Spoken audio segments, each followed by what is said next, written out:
ఈవీడీ news TV ప్రజల కోసం ప్రశ్నించే గొంతునాయి.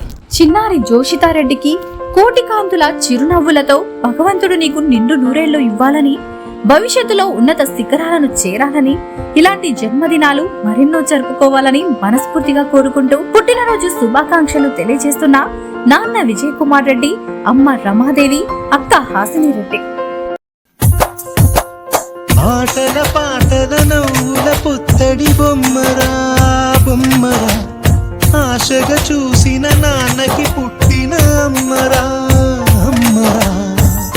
మేఘాల పల్లకి తెప్పిస్తా, లోకాన్ని కొత్తగా చూపిస్తా, ఉన్నదే తనపై కురిపిస్తా చల్లని. ఈరోజు పుట్టినరోజు జరుపుకుంటున్న చిన్నారి షేక్ రిజ్వాన్ కి పుట్టినరోజు శుభాకాంక్షలు తెలియజేస్తున్న నాన్న షేక్ రసూల్, అమ్మ షేక్ తుబుసం, అన్న షేక్ రియాన్.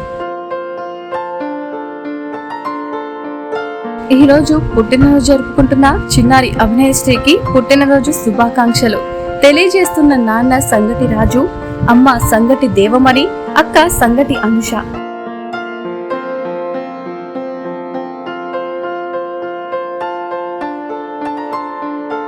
ఈ రోజు పుట్టినరోజు జరుపుకుంటున్న చిన్నారి జక్కుల లక్షణాకి పుట్టినరోజు శుభాకాంక్షలు తెలియజేస్తున్న నాన్న జక్కుల బాలప్రసాద్, అమ్మ జక్కుల వసంత, అక్క జక్కుల వల్లి.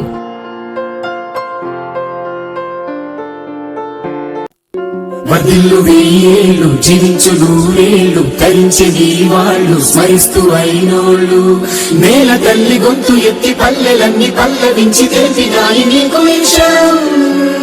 జన్మదిన శుభాకాంక్షలే.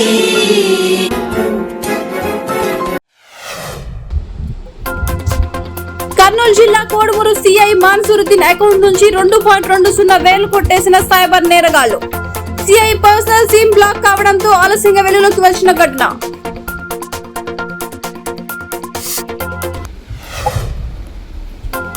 ఈనాడు సంస్థల అధిపతి రామోజీరావు మృతి. స్టార్ హాస్పిటల్లో చికిత్స పొందుతూ మృతి. తెల్లవారుజామున 3:45 తుది శ్వాస విడిచిన రామోజీరావు పార్థివ దేహాన్ని రామోజీ ఫిలిం సిటీకి తరలింపు.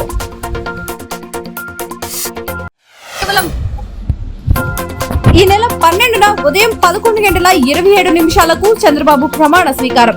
ఎక్కడంటే ఏపీ ఎన్నికల్లో కూటమి ఘన విజయం. 164 స్థానాల్లో టీడీపీ, జనసేన, బీజేపీ ప్రభంజనం. 4వ ముఖ్యమంత్రిగా బాధ్యతలు చేపడుతున్న చంద్రబాబు గన్నవరం ఎయిర్పోర్ట్ సమీపంలో కేసులపల్లి ఐటీ పార్క్ వద్ద ప్రమాణ స్వీకారం. హాజరు కానున్న ప్రధాని మోదీ, పలువురు సీఎంలు. ఎన్నికల ఫలితాల తర్వాత భారీగా పెరిగిన నారా భువనేశ్వరి, లోకేష్ల సంపద. కేవలం రోజులోనే భువనేశ్వరి సంపద 535 రూపాయల కోట్ల పెరుగుదల. నారా లోకేష్ ఆస్తి 237 కోట్ల వృద్ధి.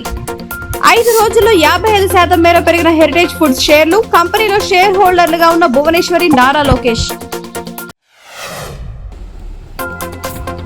గేమ్ చేంజర్ షూటింగ్ లో రామోజీరావుకి అశ్రు నివాళులు అర్పించిన హీరో రామ్ చరణ్, దర్శకుడు శంకర్.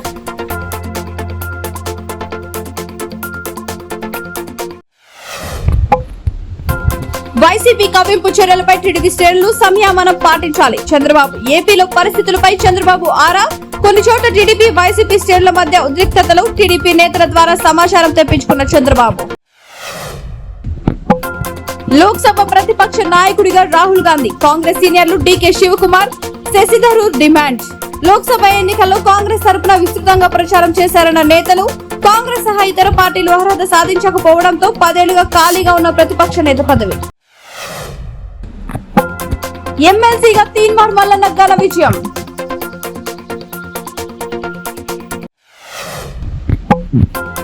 జూన్ 9న రాత్రి 7:15 ప్రధానిగా ప్రమాణ స్వీకారం చేయనున్న మోదీ. వరుసగా 3వ ప్రధానిగా నరేంద్ర మోడీ. మోదీతో ప్రమాణ స్వీకారం చేయించనున్న రాష్ట్రపతి. అదే సమయంలో కేబినెట్ సభ్యులతోనూ ప్రమాణ స్వీకారం. రేషన్ కార్డు కలిగిన మహిళలకు గుడ్ న్యూస్. ఇంట్లో నుంచే ఉచితంగా సంపాదన. రేషన్ కార్డు కలిగిన మహిళలకు ఆంధ్రప్రగతి గ్రామీణ బ్యాంక్ శుభవార్త చెప్పింది. రేషన్ కార్డు కలిగిన గ్రామీణ ప్రాంత మహిళలకు బ్యూటీ పార్లర్ కోర్సులో ఉచితంగా శిక్షణ ఇవ్వనుంది. అయితే ఇది కేవలం కర్నూలు జిల్లాలోని గ్రామీణ ప్రాంత మహిళలకు మాత్రమే. ఇక ట్రైనింగ్ తో పాటుగా ఉచిత భోజనం, వసతి సౌకర్యం కూడా కల్పిస్తున్నట్లు అధికారులు తెలిపారు. చంద్రబాబు వద్ద సీఎస్ గా పనిచేసే అవకాశం రావడం ఆనందం కలిగిస్తోంది. నీరబ్ కుమార్ ఏపీ నూతన సీఎస్ గా నీరబ్ కుమార్ నియామకం. నేడు బాధ్యతలు స్వీకరించిన సీనియర్ ఐఏఎస్ అధికారి. చంద్రబాబు ప్రమాణ స్వీకార కార్యక్రమం ఏర్పాట్లపై సమీక్ష. ఏపీ ప్రజలకు గుడ్ న్యూస్. ఆ పన్ను రద్దు ఉత్తర్వులు జారీ. రాష్ట్ర వ్యాప్తంగా నగరాలు, పట్టణాల్లో ఇళ్ల నుంచి చెత్త పన్ను వసూలు చేయడాన్ని నిలిపివేశారు. చెత్త పన్నును తదుపరి ఉత్తర్వులు వచ్చే వరకు చెత్త పన్ను వసూలు చేయొద్దని కార్పొరేషన్లు, మున్సిపాలిటీలకు అధికారులు మౌలిక ఆదేశాలు ఇచ్చారు. తెలుగుదేశం పార్టీ అధినేత నారా చంద్రబాబు నాయుడు ఎన్నికల ప్రచార సమయంలో కూటమి అధికారంలోకి వచ్చాక చెత్త పన్ను రద్దు చేస్తామని హామీ ఇచ్చారు. కూటమి అధికారంలోకి రాగానే వసూలు నిలిపివేయాలని ఈ మేరకు సూచించారు. ఢిల్లీలో రామోజీరావు చిత్రపటానికి పూలు వేసి నివాళులర్పించిన టీడీపీ అధినేత చంద్రబాబు, ఎంపీలు మరియు ఇతర నాయకులు.